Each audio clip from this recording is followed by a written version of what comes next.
La mañana llegó a Guanajuato con ese característico aire fresco que descendía desde las montañas que rodeaban la ciudad colonial.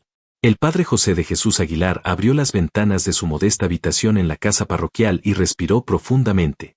A sus 58 años, seguía conservando la misma rutina desde que había llegado a este pueblo hace más de 2 décadas: despertar al alba, rezar sus oraciones matutinas y luego prepararse un café sencillo que tomaba mientras contemplaba el amanecer sobre los coloridos edificios de la ciudad. La parroquia de San Cayetano no era grande ni ostentosa, pero para el padre José se había convertido en su hogar y sus feligreses en su familia. Aquella mañana de marzo de 2025, sin embargo, algo rompería la rutina que tanto apreciaba.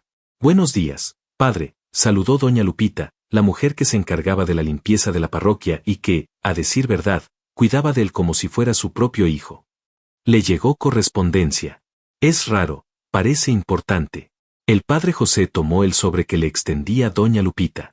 Sus ojos se abrieron con sorpresa al notar los sellos del Vaticano y el escudo papal que adornaban el sobre.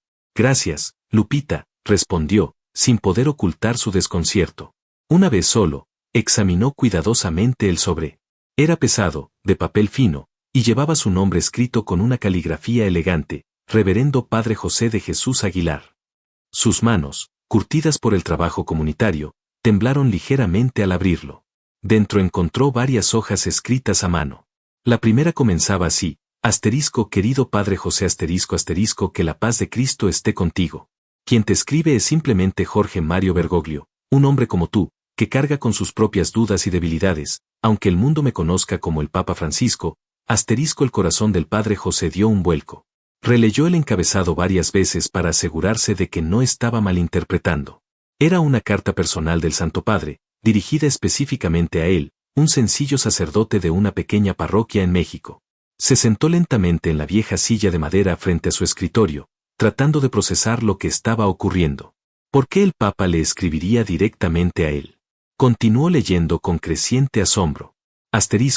He seguido con atención tu labor con los migrantes centroamericanos y las comunidades indígenas de tu región. Tu compromiso con los más vulnerables, tu forma de predicar con el ejemplo más que con palabras, me recuerda por qué elegí el nombre de Francisco. Pero hay algo más importante que debo compartir contigo: el tiempo que me queda en este mundo es limitado. El padre José dejó de respirar por un instante.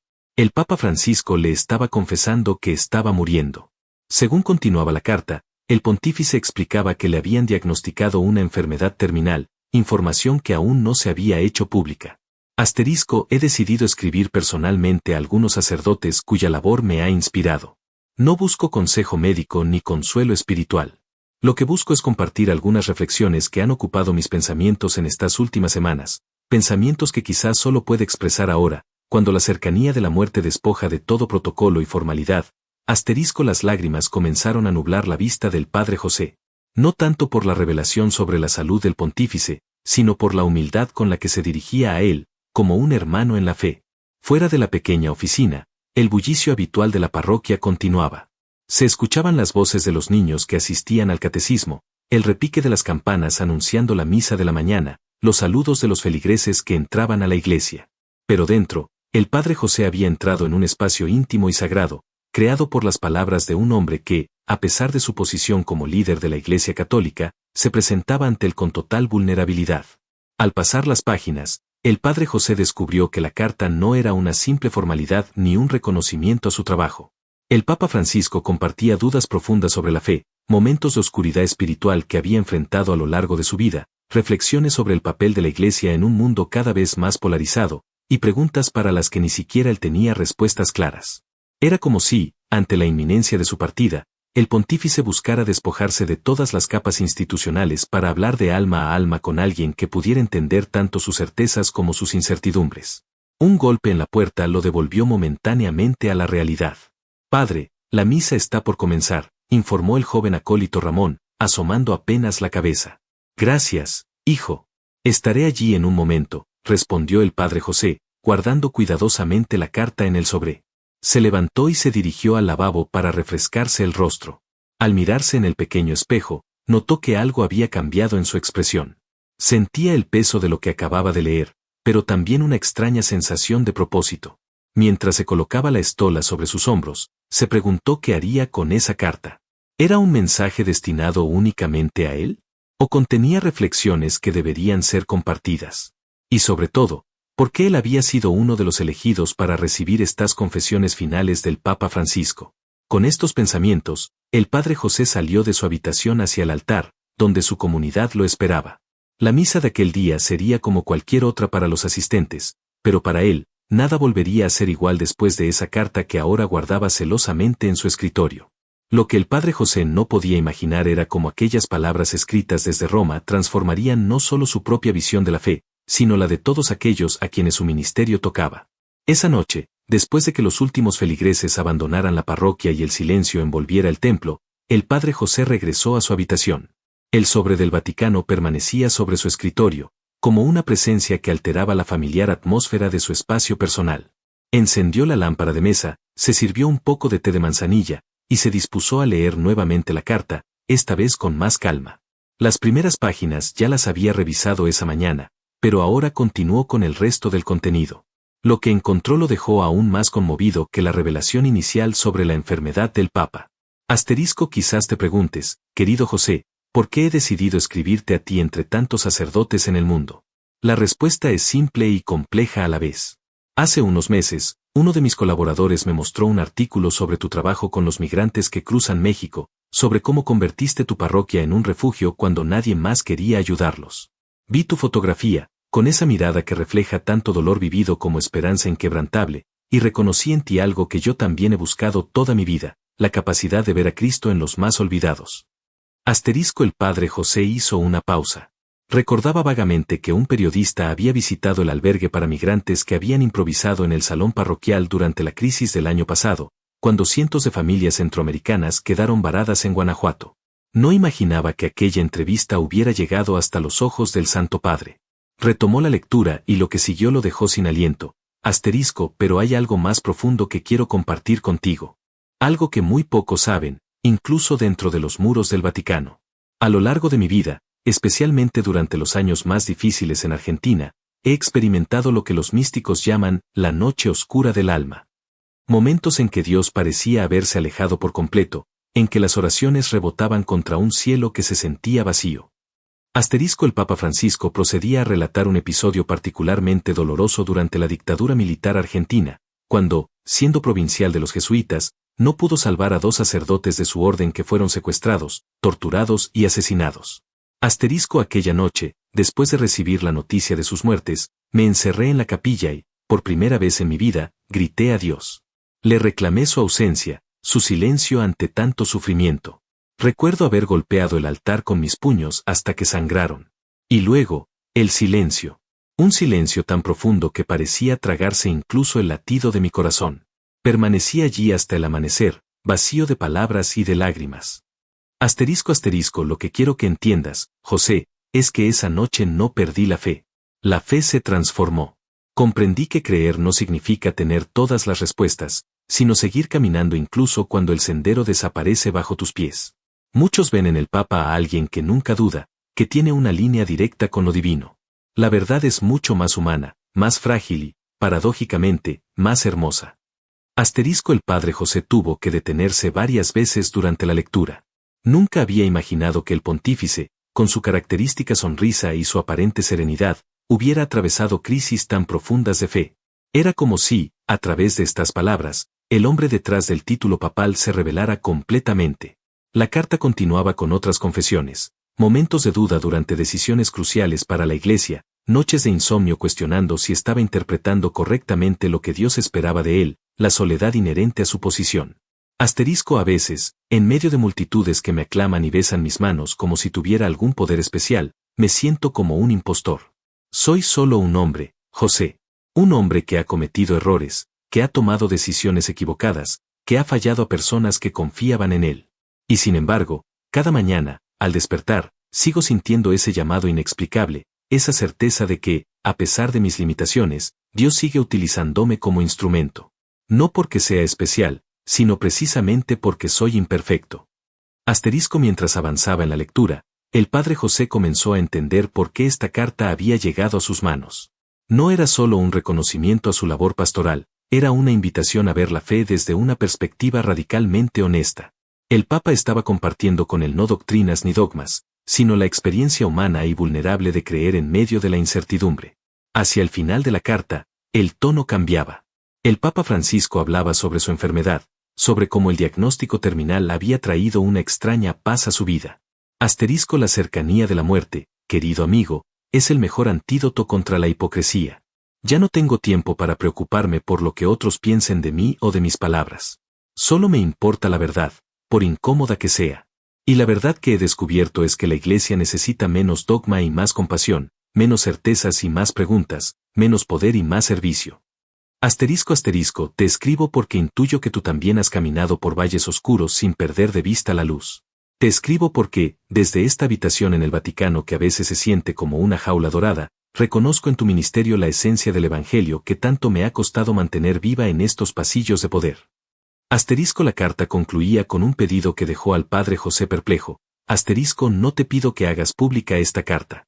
De hecho, preferiría que su contenido permanezca entre nosotros por ahora. Pero sí te pido que reflexiones sobre lo que he compartido contigo. Y si encuentras en mis palabras algo que pueda iluminar el camino de otros, úsalo. No como palabras del Papa, sino como reflexiones de un hermano en la fe que, como todos, está tratando de entender el misterio de Dios en medio de las contradicciones de este mundo. En las próximas semanas, mi salud seguramente se deteriorará y comenzarán las especulaciones sobre el futuro de la Iglesia. Te escribiré nuevamente si mi condición me lo permite. Mientras tanto, te pido tus oraciones, no por mi salud física que está en manos de Dios, sino por mi espíritu, para que en estos últimos días pueda ser fiel a lo que realmente importa.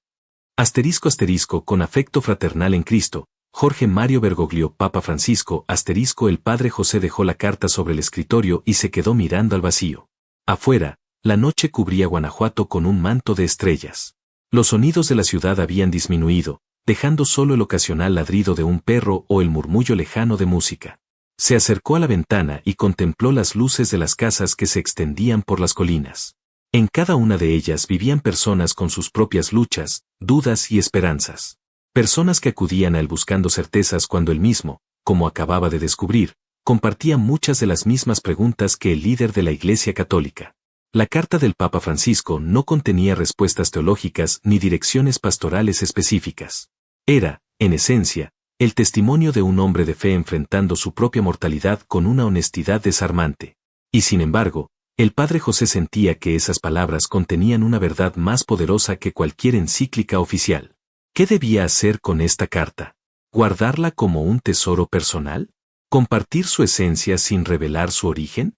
¿Y cómo seguir adelante con su ministerio sabiendo que el Papa, en sus últimos días, había elegido confiar en él de una manera tan íntima? Con estas preguntas dando vueltas en su mente, el padre José se arrodilló junto a su cama para su oración nocturna. Pero esta vez, en lugar de las oraciones habituales, simplemente permaneció en silencio, como si intentara escuchar una voz que hablaba no a través de doctrinas establecidas, sino a través del frágil y valiente corazón humano. La noticia llegó como un murmullo que pronto se convirtió en un clamor que recorría las calles empedradas de Guanajuato. Un contingente de migrantes, más numeroso que cualquiera que hubieran recibido antes, se acercaba a la ciudad. Familias enteras que huían de la violencia y la pobreza en Centroamérica buscaban refugio en su camino hacia el norte. Habían pasado 3 días desde que el padre José recibiera la carta del Papa Francisco. 3 días en los que había dormido poco, dividido entre sus obligaciones pastorales y la constante reflexión sobre las palabras del pontífice. «Padre, ¿qué vamos a hacer?», preguntó doña Lupita mientras limpiaba los bancos de la iglesia. «Dicen que son más de 200 personas, muchos niños entre ellos». El padre José suspiró. El pequeño albergue improvisado en el salón parroquial apenas podía acomodar a 50 personas. El año pasado, cuando enfrentaron una situación similar, varios comerciantes y vecinos se habían opuesto firmemente a la presencia de migrantes, argumentando que traían inseguridad y enfermedades. Algunos incluso habían amenazado con denunciar al padre José por supuestamente violar leyes migratorias. «Haremos lo que podamos, Lupita. Nadie que busque refugio será rechazado en esta casa de Dios», respondió, con una seguridad que no sentía del todo. Mientras organizaba a los voluntarios para recibir a los migrantes, el padre José no podía evitar que frases de la carta del Papa resonaran en su mente. La Iglesia necesita menos dogma y más compasión, menos poder y más servicio. Esa tarde, durante la misa, el templo estaba inusualmente lleno. La noticia de la llegada de los migrantes había movilizado a la comunidad, aunque no necesariamente en una dirección positiva. El padre José podía sentir la tensión en el ambiente, los murmullos, las miradas preocupadas. Al momento de la homilía, se encontró en un dilema. Debía seguir con el texto que había preparado sobre el Evangelio del día, o abordar directamente la situación que agitaba a la comunidad. Pensó en la carta guardada en su habitación, en la vulnerabilidad con la que el Papa había compartido sus propias dudas y miedos. Y decidió arriesgarse. Hermanos y hermanas, comenzó, hoy el Evangelio nos habla del buen samaritano. Una historia que hemos escuchado tantas veces que quizás ha perdido su poder para sorprendernos. Hizo una pausa, mirando directamente a los rostros expectantes. Lo verdaderamente escandaloso de esta parábola no es solo que un samaritano, considerado impuro y enemigo por los judíos, fuera quien mostró compasión. Lo escandaloso es que Jesús nos está diciendo que nuestras fronteras religiosas, étnicas y nacionales no significan nada para Dios. Un murmullo recorrió la congregación. El padre José nunca había hablado con tanta franqueza. He estado reflexionando mucho sobre el significado de la fe últimamente, continuó. Y me pregunto si a veces no la hemos convertido en un escudo que nos protege del dolor del mundo, en vez de un puente que nos conecta con el sufrimiento de los demás. Sin mencionar la carta del Papa, comenzó a incorporar algunas de las reflexiones que Francisco había compartido, adaptándolas a la situación actual. La fe que no se traduce en acción concreta hacia los más vulnerables es una fe muerta. Y a veces, amigos míos, la verdadera fe implica momentos de duda, momentos en que nos preguntamos si estamos haciendo lo correcto cuando el camino es difícil. Los rostros de la congregación reflejaban una mezcla de sorpresa, incomodidad, y en algunos casos, una profunda resonancia con sus palabras. Al finalizar la misa, mientras saludaba a los feligreses en la puerta, las reacciones fueron diversas. Padre, nunca lo había escuchado hablar así, comentó don Miguel, un empresario local conocido por sus posturas conservadoras. No sé si estoy de acuerdo con todo lo que dijo, pero me hizo pensar. Otros pasaron sin mirarlo a los ojos, claramente incómodos. Pero hubo algo inesperado, un pequeño grupo de jóvenes, que normalmente apenas participaban en las actividades de la parroquia, se acercó ofreciendo ayuda para cuando llegaran los migrantes. Su homilía nos recordó por qué la Iglesia todavía puede ser relevante. Padre, dijo Ana, una estudiante de medicina. Queremos ser parte de esto. Esa noche, mientras revisaba los preparativos para recibir a las familias migrantes al día siguiente, el padre José recibió una visita inesperada. El alcalde de Guanajuato, Ernesto Vargas, un hombre pragmático que rara vez pisaba la iglesia, solicitó verlo en privado. Padre José, dijo el alcalde después de los saludos formales, tengo entendido que planea recibir a los migrantes que se acercan a la ciudad. Así es, señor alcalde. Es lo mínimo que podemos hacer por personas que han perdido todo. El alcalde se movió incómodo en su asiento. Entiendo su posición, padre, pero debe considerar el impacto en nuestra comunidad. Ya hay tensiones, rumores. Algunos comerciantes están preocupados por la imagen de la ciudad, por el turismo. Guanajuato vive del turismo, usted lo sabe. ¿Me está pidiendo que le cierre las puertas? Preguntó el padre José directamente. Le estoy pidiendo que considere todas las implicaciones. Si insiste en esto, no puedo garantizar que no habrá complicaciones. La amenaza velada quedó flotando en el aire. El alcalde se despidió cortésmente, dejando al padre José con un nuevo peso sobre sus hombros. De regreso en su habitación, el sacerdote sacó nuevamente la carta del Papa. La releyó, buscando alguna guía para la situación que enfrentaba. La fe se transformó. Comprendí que creer no significa tener todas las respuestas, sino seguir caminando incluso cuando el sendero desaparece bajo tus pies. Esas palabras parecían escritas exactamente para el momento que estaba viviendo. El padre José tomó una hoja en blanco y comenzó a escribir. No estaba seguro si su carta llegaría a tiempo al Vaticano, considerando la salud del Papa, pero sentía la necesidad de responder, de compartir su propio dilema. Querido Santo Padre, comenzó. Sus palabras llegaron a mí en un momento en que enfrento una decisión que pondrá a prueba todo lo que creo. Me pregunto si la verdadera fe a veces nos exige estar dispuestos a incomodar, a perturbar el orden establecido, incluso dentro de la propia iglesia. Mientras escribía, sonó su teléfono.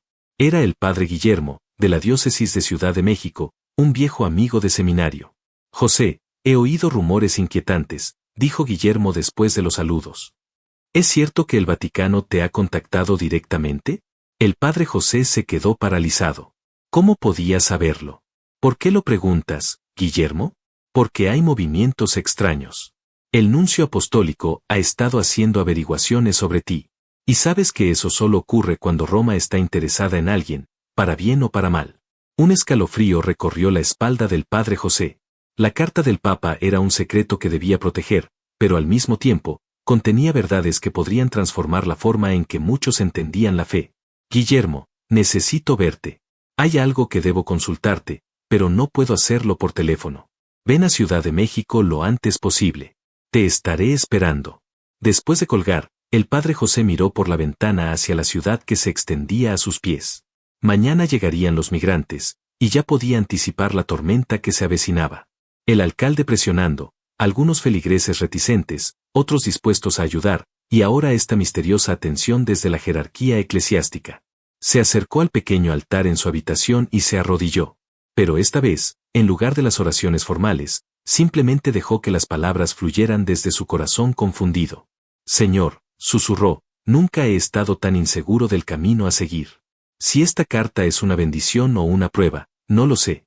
Solo te pido que me ayudes a ser fiel, no a las expectativas de los demás, sino a lo que realmente importa. En el silencio de la noche, no recibió una respuesta clara.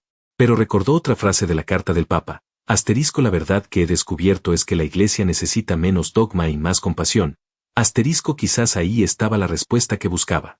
No en dogmas o reglas claras, sino en la capacidad de abrirse al sufrimiento del otro, incluso cuando eso significara enfrentar oposición o incomprensión. Con esa idea en mente, el padre José comenzó a preparar su viaje a Ciudad de México. Necesitaba el consejo de su amigo, pero también necesitaba alejarse brevemente para obtener claridad. Mientras tanto, dejaría a cargo del albergue a los jóvenes voluntarios que se habían acercado después de la misa. Lo que el padre José no podía prever era que, durante su ausencia, la situación en Guanajuato tomaría un giro que pondría a prueba no solo su ministerio, sino la fe de toda la comunidad. Ciudad de México recibió al padre José con su característica mezcla de caos y vitalidad. El autobús que había tomado desde Guanajuato lo dejó en la terminal del norte, donde el bullicio de miles de personas moviéndose en diferentes direcciones contrastaba con la relativa tranquilidad de su ciudad colonial. Antes de partir, había dejado todo organizado en la parroquia. El albergue para los migrantes estaba funcionando gracias al entusiasmo de los jóvenes voluntarios, aunque ya habían surgido las primeras protestas de algunos vecinos. Doña Lupita se había comprometido a mantenerlo informado por teléfono de cualquier desarrollo importante. La carta del Papa Francisco viajaba con él, cuidadosamente guardada en el bolsillo interior de su chaqueta. No se había atrevido a dejarla en la parroquia, temiendo que alguien pudiera encontrarla durante su ausencia. El padre Guillermo lo esperaba en la entrada de la Basílica de Guadalupe, donde era capellán auxiliar. A sus 60 años, Guillermo conservaba una energía envidiable y una sonrisa franca que contrastaba con la seriedad de su posición dentro de la jerarquía eclesiástica mexicana. «José, qué gusto verte», exclamó, abrazando calurosamente a su amigo. «Aunque debo decir que tu llamada me dejó preocupado». Caminaron juntos por la plaza, mezclándose entre los peregrinos que, como cada día, acudían a ver la imagen de la Virgen. El padre José observó a una familia indígena que avanzaba de rodillas hacia la basílica, cumpliendo alguna promesa. La devoción en sus rostros le recordó la pureza de la fe que a veces se perdía entre debates teológicos y políticas eclesiásticas. «Necesitaba salir de Guanajuato por un momento», confesó el padre José. «Hay situaciones que me están haciendo cuestionar muchas cosas». Guillermo lo miró con atención. «¿Tiene que ver con lo que mencioné por teléfono? ¿El interés del nuncio en ti?» El padre José dudó. Confiaba plenamente en su amigo, pero la carta del Papa era algo tan delicado que se sentía responsable de proteger su privacidad. Parcialmente, respondió con cautela. «Guillermo, si te dijera que he recibido una comunicación que podría cambiar la forma en que veo mi ministerio, pero que no puedo revelarte completamente su contenido, ¿me creerías loco?» Guillermo lo invitó a sentarse en una banca apartada, lejos del flujo de peregrinos. «Te conozco desde hace más de 30 años, José. Si hay algo que siempre he admirado en ti es tu integridad. Si dices que has recibido algo importante, te creo. La pregunta es, ¿por qué has venido hasta aquí en vez de simplemente contármelo por teléfono?» El padre José miró hacia la basílica antes de responder. «Porque necesito tu consejo, pero también necesitaba ver esto», dijo, señalando a los peregrinos. «La fe real, vivida por personas reales. No la fe de los documentos o de las encíclicas, sino la que mueve a una madre a venir de rodillas porque su hijo está enfermo, o la que hace que un anciano viaje 2 días solo para estar 5 minutos frente a la imagen de la Virgen. Hizo una pausa antes de continuar. He recibido información que me hace cuestionar si la Iglesia como institución está realmente sirviendo a esta fe o si, en ocasiones, la está sofocando con estructuras rígidas y dogmas inflexibles. Guillermo frunció el ceño. Suenas como si hubieras estado leyendo a teólogos de la liberación, comentó, mitad en broma, mitad en serio. Es más complicado que eso, respondió el padre José. Lo que puedo decirte es que esta información viene de una fuente que no puedo ignorar. Y llega en un momento en que debo tomar decisiones difíciles en mi parroquia, decisiones que podrían ponerme en conflicto tanto con autoridades civiles como eclesiásticas. Le contó entonces sobre la situación de los migrantes en Guanajuato, las presiones del alcalde, las divisiones en su comunidad. Mientras hablaba, notó cómo Guillermo escuchaba atentamente, sin interrumpir, con esa capacidad de escucha profunda que lo caracterizaba. El mundo está cambiando rápidamente, José, dijo finalmente Guillermo. Y la Iglesia, a pesar de sus 2000 años de historia, a veces parece no saber cómo responder a estos cambios. El Papa Francisco ha intentado abrir puertas, pero hay muchas resistencias, tanto dentro como fuera del Vaticano. ¿Qué sabes exactamente sobre el interés del nuncio en mí?, preguntó el padre José, cambiando ligeramente el tema. Guillermo bajó la voz, aunque no había nadie cerca. Hace unos días, durante una reunión con varios obispos, el nuncio preguntó específicamente por ti. Quería saber sobre tu trabajo con migrantes, tu posición teológica, si habías escrito artículos o publicado algo. Es inusual que se interese así por un párroco que no tiene un perfil público destacado, con todo respeto. El padre José sintió un escalofrío. ¿Sabría el nuncio sobre la carta? ¿O el interés precedía a la comunicación del Papa? Hay algo más, añadió Guillermo. El cardenal Ramírez quiere verte. Me pidió que te contactara si sabía de ti. Esto era aún más sorprendente. El cardenal Ramírez, arzobispo de Ciudad de México, era conocido por su ortodoxia y sus posturas conservadoras, a menudo en tensión con las iniciativas más progresistas del Papa Francisco. ¿Te dijo para qué? No exactamente. Mencionó algo sobre una situación delicada que requería tu presencia. José, ¿en qué estás metido? El padre José respiró profundamente. No podía revelar el contenido de la carta, pero necesitaba la perspectiva de su amigo.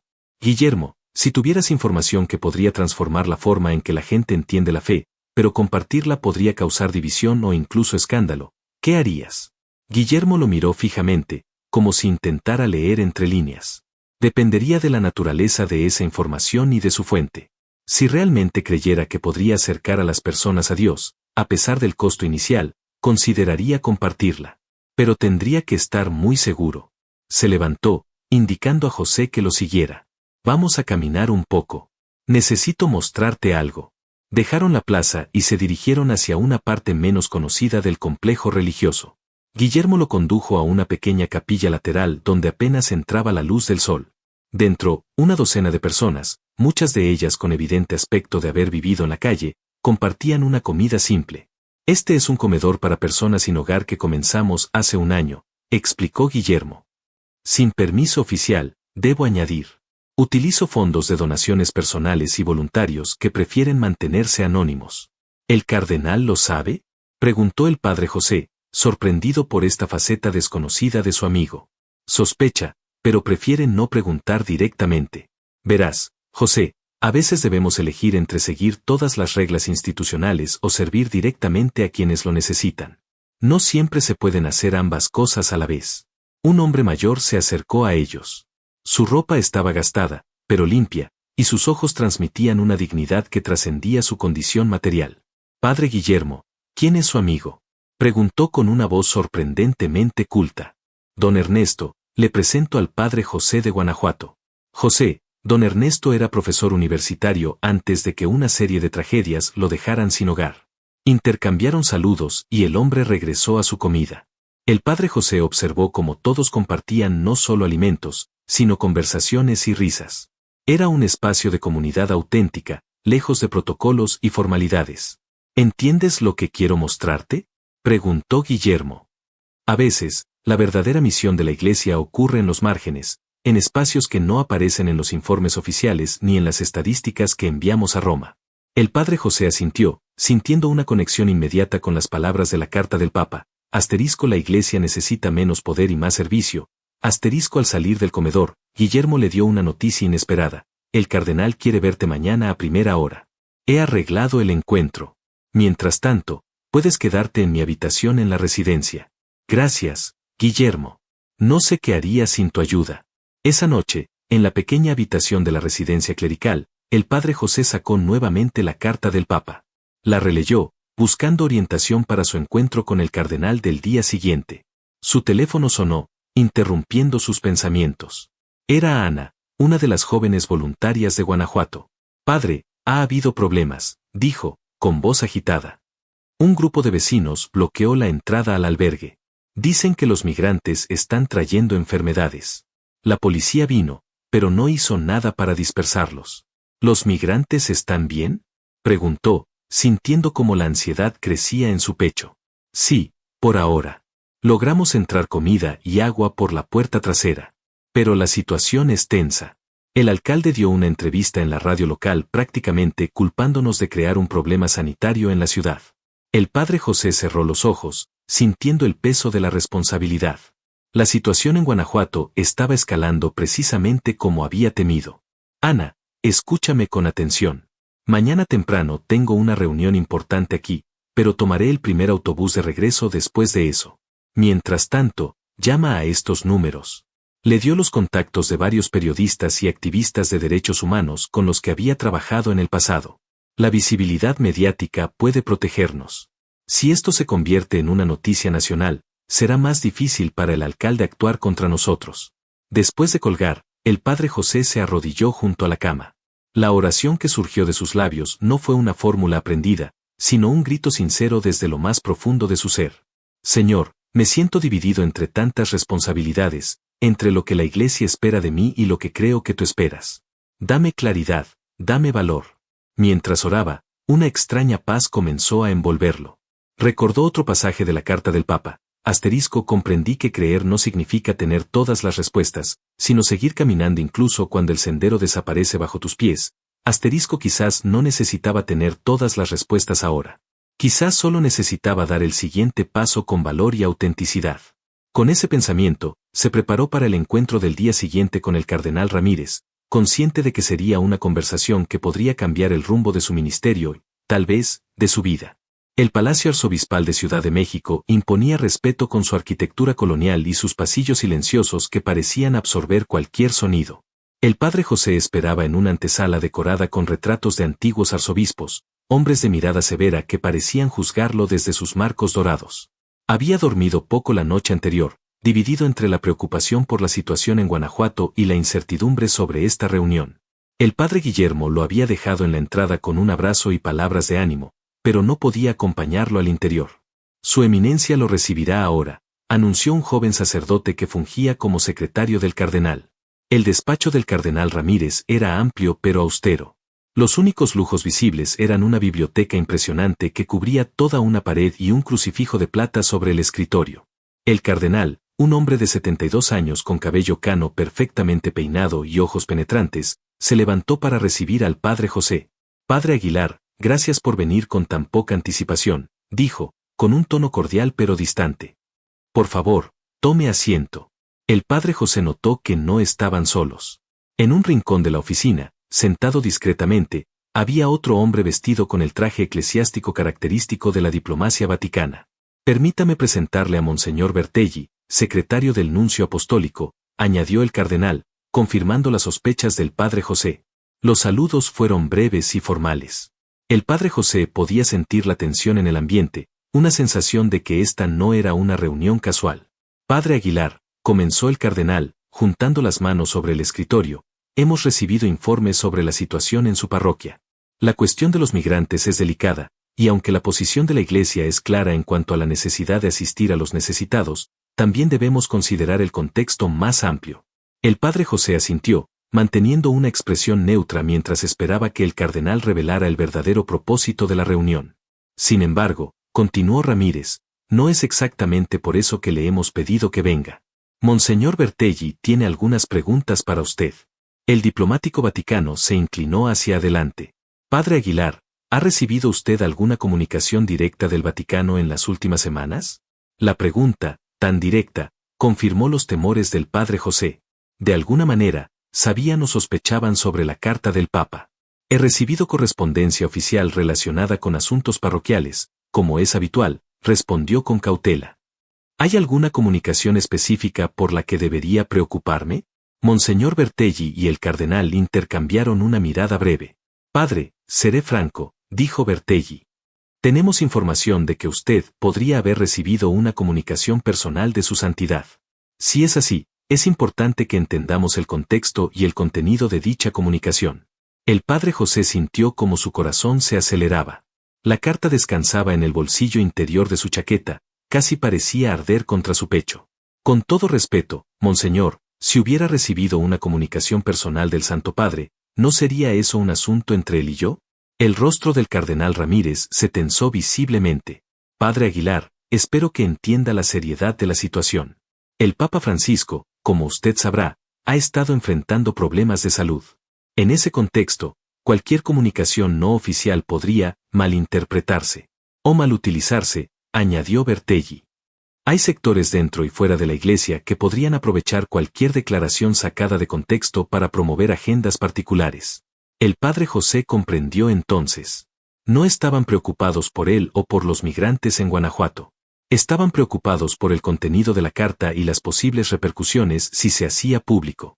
Su eminencia, monseñor, les aseguro que entiendo perfectamente la responsabilidad que conlleva cualquier comunicación con el Santo Padre, dijo, eligiendo cuidadosamente sus palabras.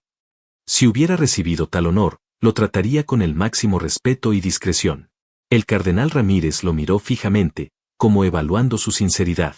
Padre, no estamos aquí para acusarlo de nada.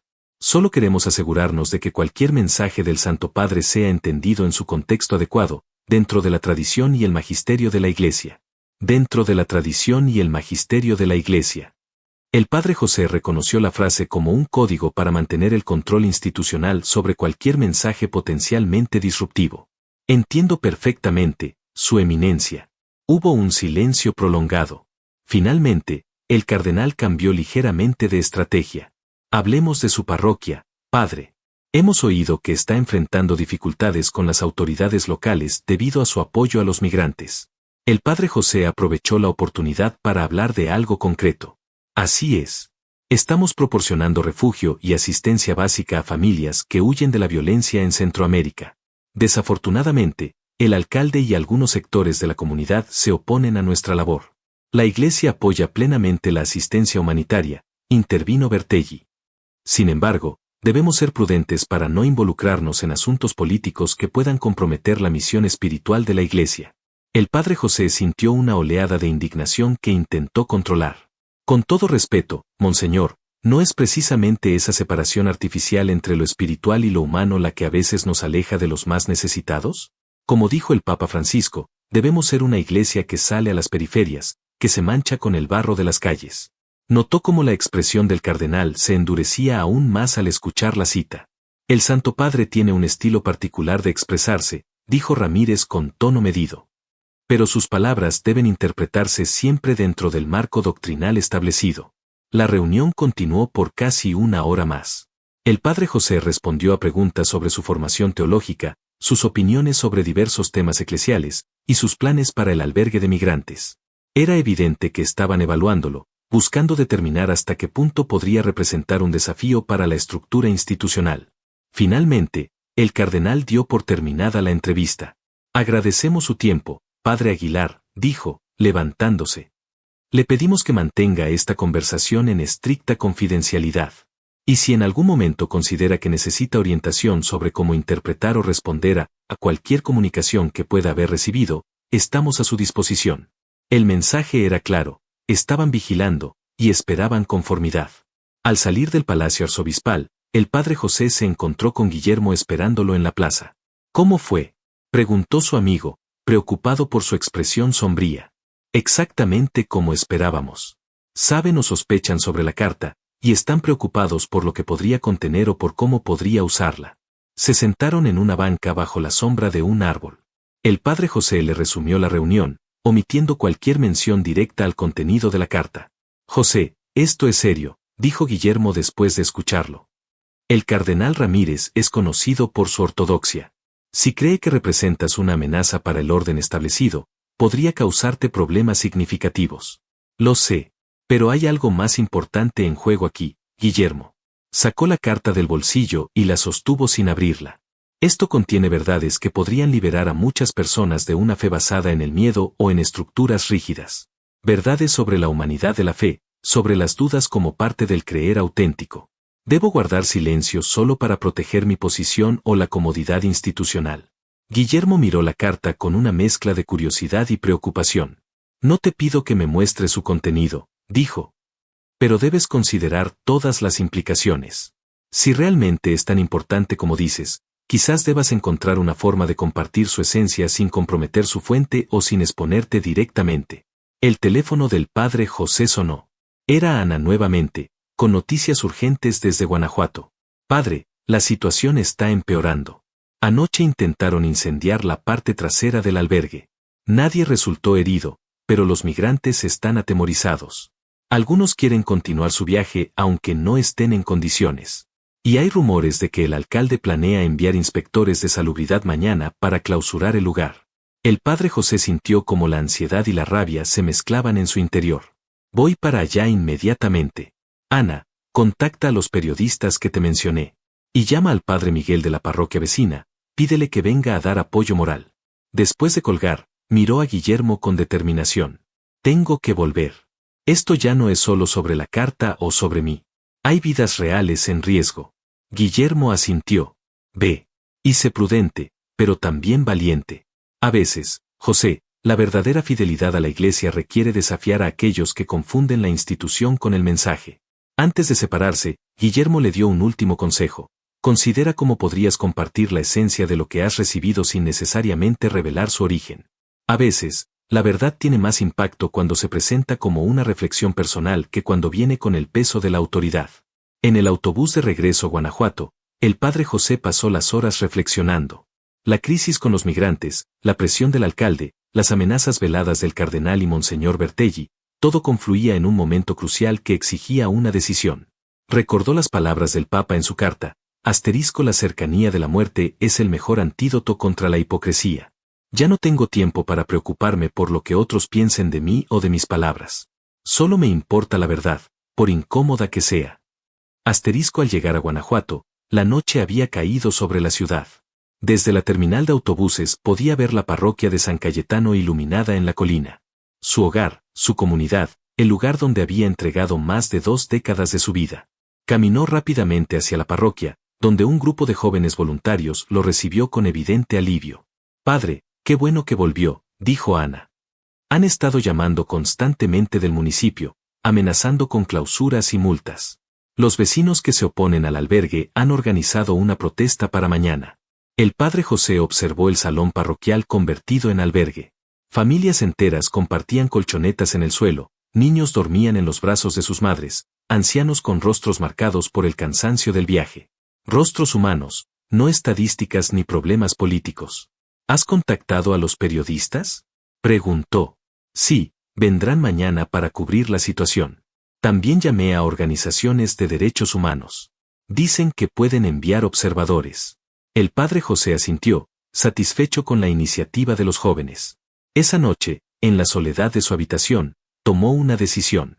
No podía seguir dividido entre lo que sabía que era correcto y el temor a las consecuencias institucionales. La carta del Papa le había mostrado que incluso en las más altas esferas de la Iglesia existían dudas, cuestionamientos y, sobre todo, una profunda humanidad que trascendía los títulos y las estructuras. Tomó su cuaderno y comenzó a escribir lo que sería su homilía para el domingo. Una homilía que, sin revelar la existencia de la carta, incorporaría muchas de las reflexiones del Papa Francisco sobre la duda como parte integral de la fe, sobre la necesidad de una iglesia que sirviera a los marginados sin temor a ensuciarse, sobre la libertad que viene de la autenticidad. Mientras escribía, sintió una claridad y una paz que no había experimentado en semanas. No sabía exactamente qué consecuencias tendría su decisión, pero sí sabía que estaba siendo fiel a lo más profundo de su vocación. El padre José había decidido que la verdad, por incómoda que fuera para algunos, era el único camino posible. El domingo amaneció con un cielo despejado sobre Guanajuato. Las campanas de la parroquia de San Cayetano repicaban, llamando a la misa dominical, pero este no era un domingo cualquiera. La tensión era palpable en las calles cercanas al templo. De un lado, un grupo de vecinos sostenía pancartas contra la presencia de migrantes. Del otro, los jóvenes voluntarios del albergue formaban una especie de cordón humano protector. Entre ambos grupos, 2 patrullas de policía municipal observaban, aparentemente neutrales, aunque el padre José sabía bien que el alcalde había tomado partido. Los periódicos locales habían destacado el conflicto en sus portadas, y 2 cadenas nacionales de televisión habían enviado corresponsales. La pequeña parroquia de Guanajuato de pronto se había convertido en el epicentro de un debate nacional sobre migración, xenofobia y el papel de la Iglesia en asuntos sociales. El padre José observaba todo desde la ventana de su habitación mientras se preparaba para la misa. La homilía que había escrito durante la noche descansaba sobre su escritorio, junto a la carta del Papa Francisco. Sentía una extraña mezcla de paz interior y nerviosismo ante lo que estaba por venir. Doña Lupita golpeó suavemente la puerta. «Padre, la iglesia está llena», informó con una expresión de asombro. Nunca había visto tanta gente, ni siquiera en Navidad o Semana Santa. El padre José asintió. No era sorprendente. La controversia había atraído tanto a curiosos como a personas genuinamente preocupadas por la situación.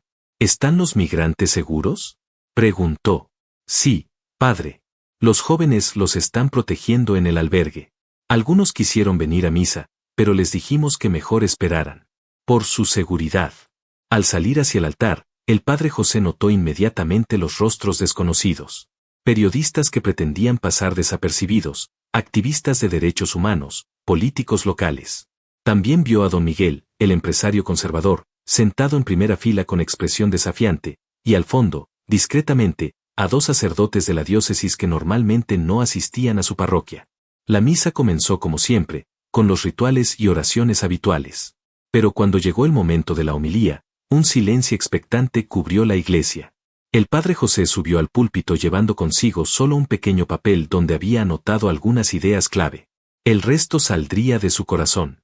Hermanos y hermanas, comenzó, hoy el Evangelio nos habla de Jesús cruzando el lago de Galilea en una barca con sus discípulos, cuando se desata una tormenta.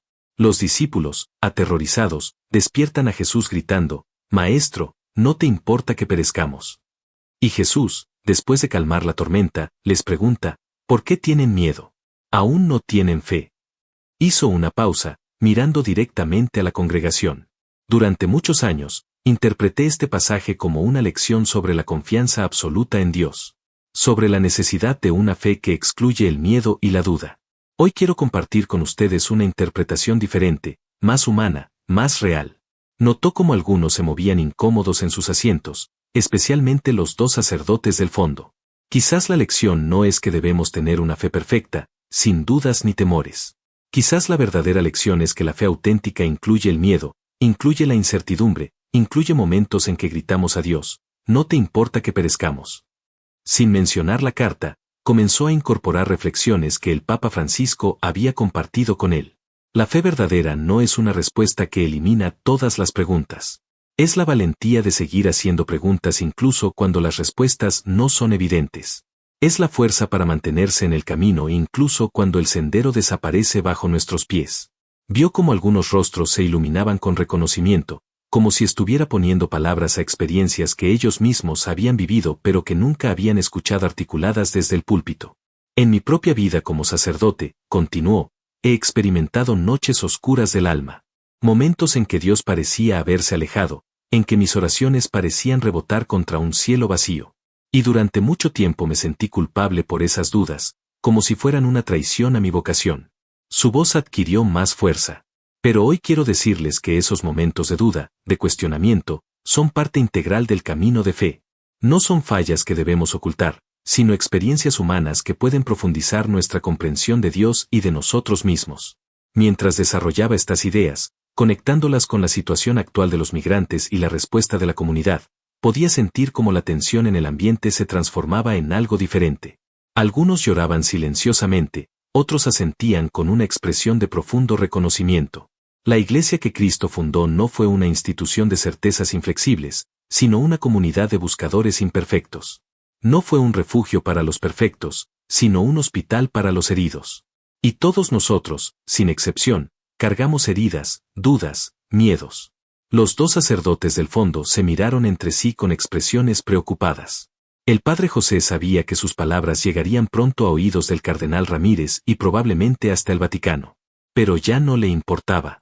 La verdadera fe, concluyó, no nos hace inmunes al sufrimiento ni nos coloca por encima de los demás.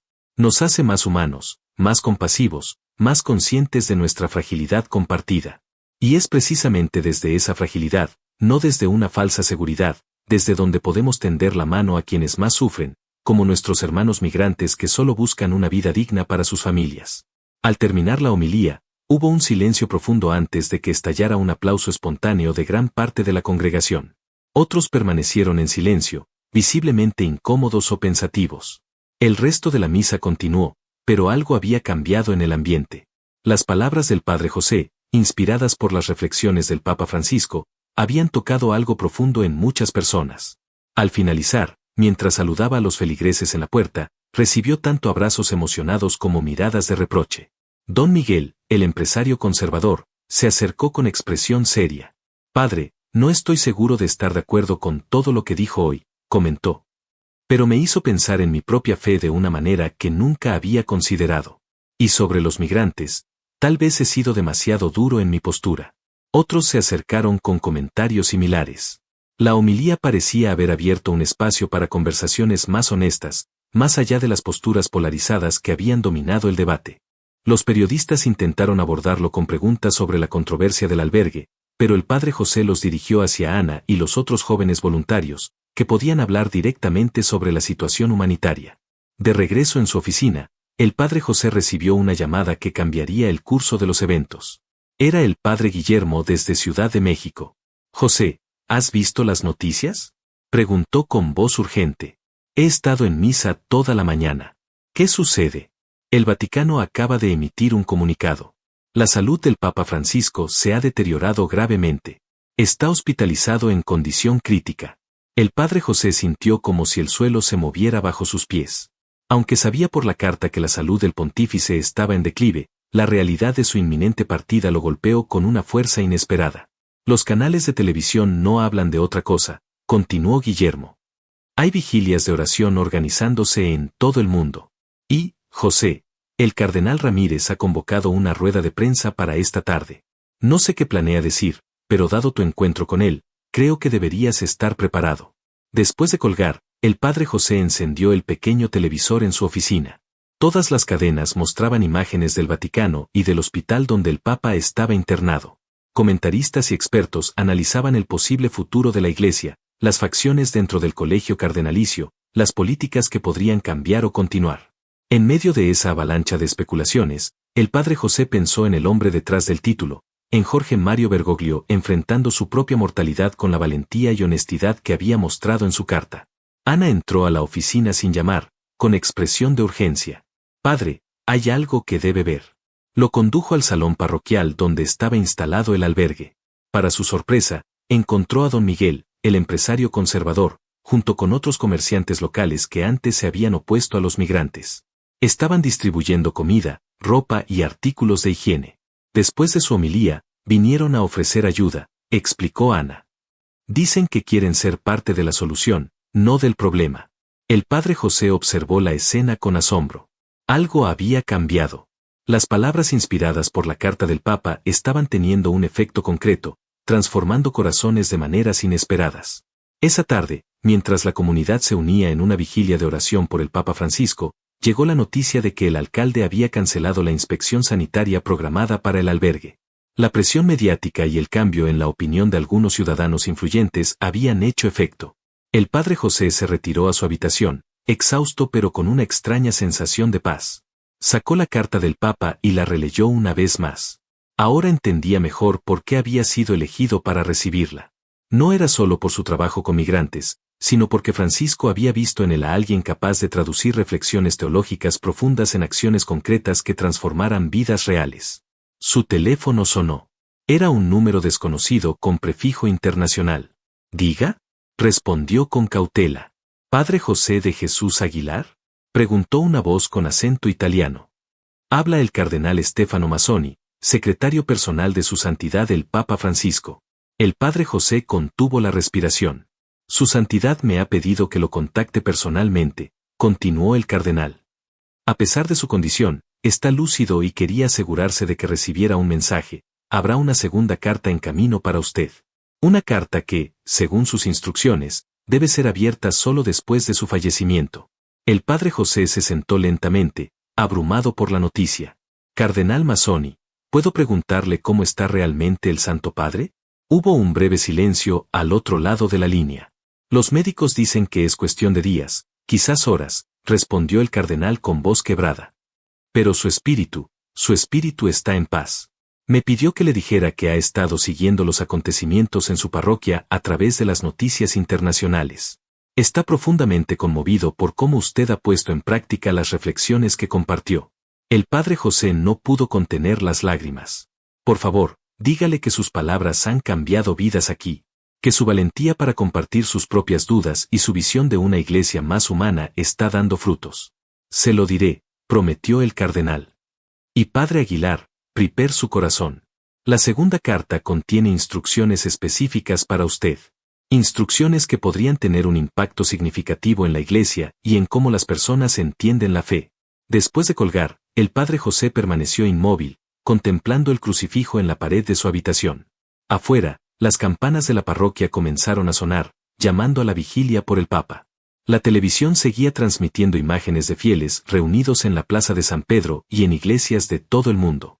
En ese momento, el padre José entendió que estaba siendo parte de algo mucho más grande que él, que su pequeña parroquia, incluso que la controversia local sobre los migrantes. Estaba siendo parte de un momento de transformación en la historia de la iglesia. Y mientras miles de velas se encendían en todo el mundo por la salud del Papa Francisco, el padre José encendió una por el hombre Jorge Mario Bergoglio, cuya valentía para compartir sus propias dudas y reflexiones humanas estaba iluminando el camino de fe para muchos, incluso cuando su propia luz terrenal comenzaba a extinguirse. Las campanas de todas las iglesias de México repicaron al unísono aquella mañana de mayo de 2025. El Papa Francisco había fallecido durante la noche, rodeado de sus colaboradores más cercanos en el Vaticano, a donde había pedido ser trasladado para pasar sus últimos momentos. El padre José se enteró mientras celebraba la misa matutina. Un monaguillo se acercó y le susurró la noticia al oído. Por un momento, sintió que sus piernas flaqueaban, pero logró mantener la compostura para concluir la celebración. Solo después, en la soledad de la sacristía, permitió que las lágrimas fluyeran libremente. No lloraba solo por el líder de la Iglesia Católica, sino por el hombre que le había abierto su corazón en aquella carta, mostrándole una dimensión de la fe que trascendía dogmas y estructuras. Por el hombre que, en sus últimos días, había encontrado la valentía de compartir sus dudas y reflexiones más íntimas. Padre, ha llegado esto para usted, dijo doña Lupita, interrumpiendo sus pensamientos. En sus manos sostenía un sobre con los ya familiares sellos vaticanos. La segunda carta, tal como había anunciado el cardenal Mazzoni, había llegado. El padre José la tomó con manos temblorosas y se retiró a su habitación para leerla en privado. El sobre era similar al primero, pero ligeramente más grueso. Al abrirlo, encontró no solo varias páginas escritas a mano por el Papa, sino también un documento oficial con el sello papal. Comenzó a leer, querido padre José si estás leyendo estas líneas, significa que ya he partido al encuentro del Padre. No temo a ese encuentro, aunque, como te confesé en mi carta anterior, ha habido momentos en mi vida en que la cercanía de Dios no era algo que daba por sentado, sino más bien un acto de fe en medio de la oscuridad. Te escribo esta segunda carta con un propósito muy específico. He seguido con atención los acontecimientos en tu parroquia a través de los informes que me han llegado. La manera en que has incorporado mis reflexiones en tu ministerio, sin revelar su fuente, me ha conmovido profundamente. Has encontrado el equilibrio perfecto entre la fidelidad a la verdad y la prudencia pastoral. Lo que quizás no sepas es que tú no eres el único sacerdote a quien he escrito en estos últimos meses. He enviado cartas similares a otros 11 sacerdotes en diferentes partes del mundo, todos elegidos por razones similares a las tuyas, un ministerio auténtico, un compromiso con los marginados, y una capacidad para entender la fe en su dimensión más profundamente humana. El padre José se detuvo, sorprendido por esta revelación. Había otros 11 sacerdotes como él, cada uno con una carta personal del Papa. Continuó leyendo. Ahora ha llegado el momento de revelar el propósito mayor detrás de estas cartas. El documento adjunto es una autorización oficial que te permite compartir públicamente el contenido de mis cartas. No solo eso, sino que te autoriza a contactar a los otros sacerdotes que recibieron comunicaciones similares. Mi deseo es que estas reflexiones, que nacieron de mi propio camino de fe con todas sus luces y sombras, puedan llegar a más personas. No como declaraciones ex cátedra del Papa, sino como el testimonio honesto de un hombre de fe que, como todos, ha experimentado dudas, miedos y momentos de oscuridad espiritual. Junto con esta carta, recibirás en los próximos días un paquete con los nombres y contactos de los otros 11 sacerdotes. Mi esperanza es que puedan reunirse, compartir sus experiencias, y encontrar la mejor manera de transmitir estas reflexiones a un mundo que a menudo percibe la fe como un conjunto de certezas inflexibles en vez de como un camino de búsqueda compartida. Las páginas siguientes detallaban más instrucciones específicas y reflexiones adicionales que el Papa no había incluido en su primera carta. Hablaba sobre la necesidad de una teología que no temiera al diálogo con la duda, sobre la urgencia de una iglesia que priorizara la compasión sobre el juicio, y sobre su visión de un catolicismo que pudiera renovarse sin perder su esencia. El documento oficial adjunto, firmado y sellado personalmente por el Papa Francisco días antes de su muerte, autorizaba formalmente al Padre José y a los otros 11 sacerdotes a compartir el contenido de las cartas como un legado espiritual destinado a enriquecer la comprensión de la fe en el mundo contemporáneo. Al terminar la lectura, el Padre José permaneció inmóvil durante largo tiempo. Lo que había comenzado como una carta personal se revelaba ahora como parte de un plan mayor, un legado final que el Papa quería dejar al mundo. Los días siguientes fueron un torbellino de actividad. Los medios de comunicación cubrían exhaustivamente el fallecimiento del pontífice, las ceremonias fúnebres en el Vaticano, y las especulaciones sobre quién sería elegido como su sucesor. En medio de esta atención mundial, el paquete anunciado llegó a la parroquia de San Cayetano. Contenía, tal como había prometido el Papa, los nombres y contactos de los otros 11 sacerdotes. Estaban dispersos por todo el mundo, uno en Filipinas, otro en Ruanda, otro en Brasil, 2 en Europa, uno en India, otro en Australia, uno en Estados Unidos, otro en Chile, uno en Canadá y uno en Palestina. Cada uno, según las notas adjuntas, había sido elegido por razones específicas que lo hacían idóneo para esta misión. El Padre José comenzó a contactarlos uno a uno. Las conversaciones telefónicas fueron emocionantes y reveladoras. Cada sacerdote había recibido una carta personalizada del Papa, abordando temas similares pero adaptados a sus circunstancias particulares. Y cada uno había reaccionado a su manera. Algunos habían mantenido absoluto silencio sobre la carta, otros, como José, habían comenzado a incorporar sutilmente sus reflexiones en su ministerio. 3 semanas después del fallecimiento del Papa, mientras el cónclave se reunía para elegir al nuevo pontífice, los 12 sacerdotes se encontraron en Roma. Fue un encuentro discreto, alejado de los reflectores mediáticos que iluminaban el Vaticano. Se reunieron en una pequeña casa de retiro en las afueras de la ciudad, cada uno trayendo consigo no solo las cartas del Papa, sino también las historias de cómo éstas habían impactado sus vidas y ministerios. Es como si hubiera sembrado semillas en diferentes partes del mundo, comentó el padre Tadeusz de Filipinas durante una de las sesiones. Semillas de una renovación que no viene de arriba hacia abajo, sino que crece desde las experiencias reales de fe en las comunidades. Lo más impactante para mí, añadió la hermana Marie de Canadá, la única mujer en el grupo, fue descubrir que el Papa también había experimentado la duda como parte de su camino espiritual. Eso ha transformado completamente cómo acompaño a personas que luchan con su fe. Durante 5 días, compartieron, discutieron y oraron juntos. Gradualmente, comenzó a emerger una visión compartida de cómo dar vida al legado que el Papa Francisco les había confiado. No sería a través de declaraciones grandilocuentes ni de estructuras institucionales formales, sino mediante un movimiento orgánico de renovación espiritual basado en la autenticidad, la compasión y el reconocimiento de la duda como parte integral del camino de fe. El último día de su encuentro, mientras el humo blanco sobre la Capilla Sistina anunciaba la elección del nuevo Papa, los 12 redactaron un documento sencillo que llamaron Reflexiones sobre una fe humana. No era un manifiesto teológico ni un programa de acción, sino una invitación a vivir la fe desde una perspectiva más auténtica y compasiva. Decidieron no publicarlo inmediatamente como un grupo, sino llevarlo de vuelta a sus comunidades, compartirlo primero con personas cercanas, permitir que creciera naturalmente, sin imposiciones. exactamente como habían crecido las semillas plantadas por Francisco. De regreso en Guanajuato, el padre José encontró que la situación había evolucionado de maneras sorprendentes durante su ausencia. El albergue para migrantes no solo seguía funcionando, sino que se había expandido. Don Miguel, el empresario que antes se oponía, había donado un terreno para construir instalaciones permanentes. Su homilía de aquel domingo cambió algo en mí, padre, explicó don Miguel cuando se reunieron. Me hizo darme cuenta de que mi fe se había vuelto rígida, centrada más en reglas que en personas. Y luego, cuando el Papa falleció, fue como si sus palabras resonaran aún más fuertemente. La comunidad parroquial también había cambiado. Las misas dominicales estaban más concurridas que nunca, pero lo más significativo era la calidad de la participación. Había más preguntas, más diálogo, más apertura para explorar las complejidades de la fe sin miedo a ser juzgados.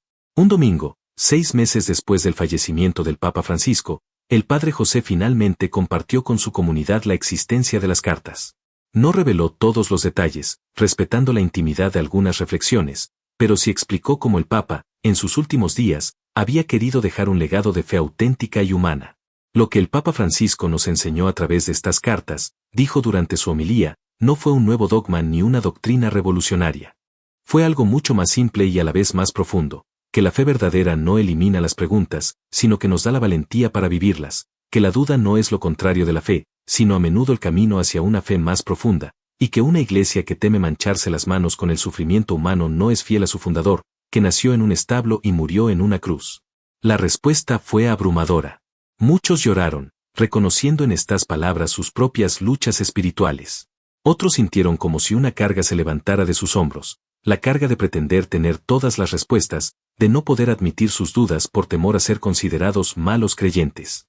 En los meses y años siguientes, el movimiento iniciado por aquellas 12 cartas del Papa Francisco se extendió gradualmente, no como una revolución institucional, sino como una renovación espiritual desde las bases.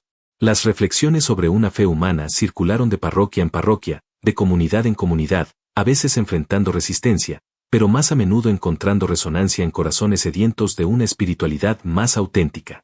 El nuevo Papa, que había adoptado el nombre de Benedicto XVI, mantuvo inicialmente una postura neutral hacia este movimiento. No lo condenó, pero tampoco lo respaldó oficialmente. Sin embargo, en su tercera encíclica, titulada Lumen Fidei, la luz de la fe, incluyó varios párrafos que parecían hacer eco de las reflexiones que Francisco había compartido en sus cartas, particularmente sobre el papel de la duda en el camino de fe. 5 años después de recibir aquella primera carta, el padre José fue nombrado obispo auxiliar de Ciudad de México. Muchos vieron en este nombramiento un reconocimiento tácito de la validez del movimiento que había ayudado a iniciar. Otros de los 12 sacerdotes también recibieron reconocimientos similares en sus respectivas regiones. Pero para el padre José, ahora obispo Aguilar, el verdadero impacto no estaba en los reconocimientos institucionales, sino en las historias que escuchaba a diario, el joven que había recuperado su fe después de años de alienación, la anciana que por primera vez se sentía libre para expresar sus dudas sin culpa, la madre soltera que ahora se sentía acogida por una iglesia que valoraba la compasión por encima del juicio. Una tarde de otoño, 10 años después de aquella primera carta, el ahora obispo Aguilar visitó el albergue para migrantes en Guanajuato, que se había convertido en un centro de acogida modelo replicado en otras partes de México. Mientras caminaba entre las familias, compartiendo momentos con ellos, un niño pequeño se acercó y tiró de su sotana. ¿Es cierto que usted recibió una carta del Papa?, preguntó con la curiosidad propia de su edad. Mi mamá dice que por eso ahora nos ayudan aquí.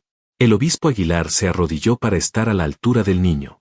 Es verdad, respondió con una sonrisa. Pero sabes, lo importante no fue la carta en sí misma. Lo importante fue el recordatorio de que la fe verdadera no se trata de tener todas las respuestas, sino de amar incluso cuando no entendemos completamente. De tender la mano a quien sufre, como Jesús lo hizo. El niño asintió, como si comprendiera perfectamente esta simple pero profunda verdad. Esa noche, en la soledad de su habitación, el obispo Aguilar sacó las 2 cartas del Papa Francisco de la caja donde las guardaba. El papel había comenzado a amarillear ligeramente, pero las palabras mantenían su poder intacto. Releyó la última página de la segunda carta, donde el Papa había escrito, asterisco quizás, querido José, el mayor error que hemos cometido como Iglesia a lo largo de los siglos ha sido pretender que la fe elimina la incertidumbre, cuando en realidad la fe es la valentía de avanzar a pesar de ella. Mi esperanza es que estas reflexiones que he compartido contigo y con tus hermanos puedan ayudar a muchos a reconciliarse con sus propias dudas, a verlas no como obstáculos sino como parte del camino. Cuando me encuentre con el Señor, si Él me pregunta si tuve dudas, le diré que sí, muchas. Y cuando me pregunte si a pesar de ellas seguí amando, seguí sirviendo, seguí creyendo, espero poder responder también que sí. Y creo que eso, al final, es lo único que realmente importa. El obispo Aguilar cerró la carta y miró por la ventana hacia la ciudad iluminada. 10 años después, aquellas palabras escritas por un hombre enfrentando su propia mortalidad seguían transformando vidas, incluida la suya. El legado del Papa Francisco no estaba en edificios ni en estatuas, ni siquiera en documentos oficiales. Estaba en corazones transformados, en mentes liberadas del miedo a la duda, en manos extendidas hacia los que sufren. Estaba en una iglesia que, lentamente, aprendía a ser más humana, más auténtica, más fiel a su fundador. Y mientras las estrellas aparecían en el cielo nocturno de Guanajuato, el obispo Aguilar se permitió creer que, quizás, este era exactamente el tipo de legado que Jesús mismo hubiera deseado.